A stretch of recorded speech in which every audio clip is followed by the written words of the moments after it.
Hey, what's up, everyone? Just thought I'd make a little video. Something happened in a race that I was in, and I figured it would be cool if I could just share my thoughts on the incident that happened. So I'll just let this run for a bit, and then let you tell me what you think.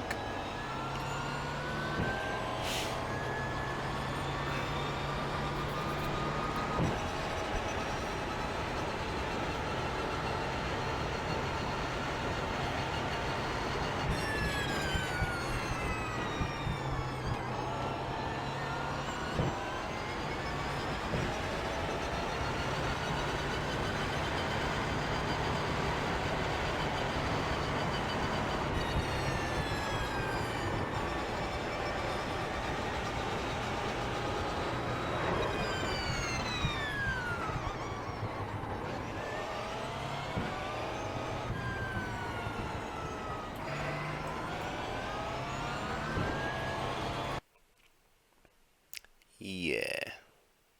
So if I rewind that back and then change it to chase cam. So yeah, basically, obviously, as you can see from the title, this is the reason why GTEs have to stick to their line, because when you stick to your line, you make your behavior predictable to us, so we know where we can maneuver to get around you. So as you can see here, as I play it on, I go around the first corner.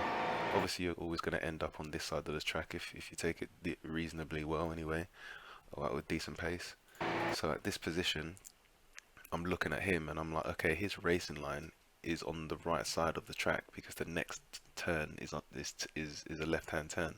So in my head I'm gonna position myself on that side of the track. So you can see here I'm already darting over there, but he obviously, like, this isn't a shaming thing, this is just obviously going through our decisions and what obviously transpired. So he, seeing me behind him, obviously thought, oh, okay, I'm going to let him pass, so I'm going to go to the left, which obviously in in my eyes, as I'm going at, like, what is it, 230 kilometers an hour, I'm like, Jesus, what the hell are you doing? Like, because we're going at such fast speeds that the lines need to be predictable, because if they're not, the window for us to react to what we don't predict happening is extremely small. So as you can see, he goes to the left. I see he's gone to the left, and I quickly try and move back to the right again. Now you can see here, obviously, I move back to the right, but again, it's not quick enough. And because he's now panicked going to the left and seeing that I'm going to the left, he then goes to the right.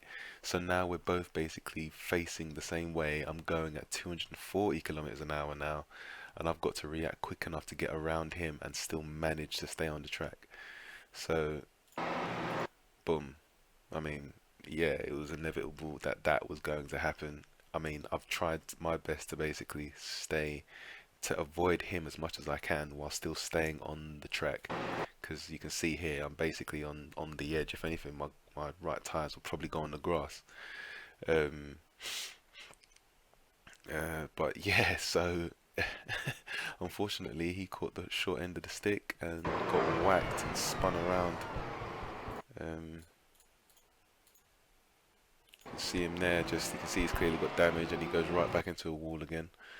But yeah, it's a shame because you know, obviously I have no beef against him, and I think after that I got a little bit of damage. It wasn't enough that I needed repair, but the car definitely felt different. But it could have been a lot worse. It could have been like both of our cars are really damaged, and now my race is ruined, and so is his. So like, this is just, to the left, boom, oh shit, to the right, and that's that. Because really and truly, at this moment here, I know for a fact that I'm going to get to the next corner at my speed before him. So he doesn't have to worry. Just stick to your racing line. I'll do all the work in terms of going left. I'll probably lose. I'm going to be the only one I would actually lose time really, because by the time I get to the corner and turn, he's just going about his. He could potentially just go about his normal corner because it's quite a slow corner anyway. So yeah, it's just. I mean, looking back on it, obviously my mistakes were um, not reacting quick enough to his change of direction, but then I don't think I had enough time maybe to react quick enough. Maybe, I don't know, because I mean, I think even if I did move to the right, you can see actually by the time I've come here and I'm moving to the right, yeah, so it's about here when I'm moving to the right, but you can see in picking, in trying to come off the racing line and go to the left and then go to the right, he's actually not made a decision. He's now bang in the middle of the road. And now, really and truly, I actually have nowhere else to go apart from either go off the track there or go off the track here to avoid him. So in the end, yeah, like I said, I guess I could have reacted quick enough, but I mean, his main fault was just not sticking to the racing line. If he sticks to the racing line and I get to the corner before him, he has nothing to worry about. If he sticks to the racing line and he's going to get to the corner before me, then I'm just going to have to be patient and wait. That's just how it goes. I don't know if there's another.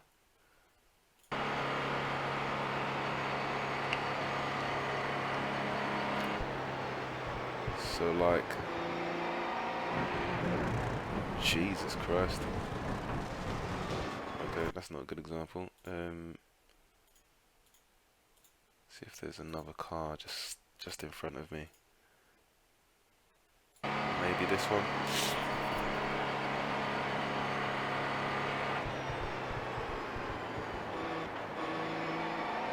Yeah, here we go. So, I mean, yeah, obviously, even if I was closer and I was this close to him and we was almost side by side, I would just have to hold back and just stay behind, wait for my turn, and then go.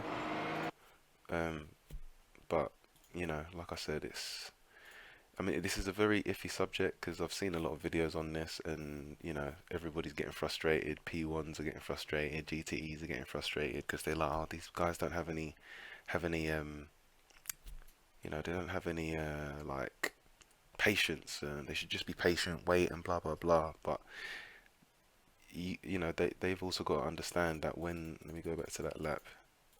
It was like 13, I think.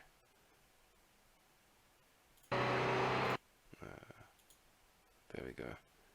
Like when you're going at these sort of speeds, it's the reactions have got to be really quick. So you guys have kind of got to help us out in making our lives easier and just making it predictable. The more you make it predictable, the less likely there's going to be incidents. Yes, there will be times when you being predictable will end up in us having to like wait our turn, but then that means the fault's on us. Like you've stuck to your racing line, coming into a corner, you're there before us. We've just got to be patient until you go out of it, and then we'll shoot off past you. And if we hit you, then yeah, it's obviously our fault. But like I mean, if seeing this in real time, it's pretty quick.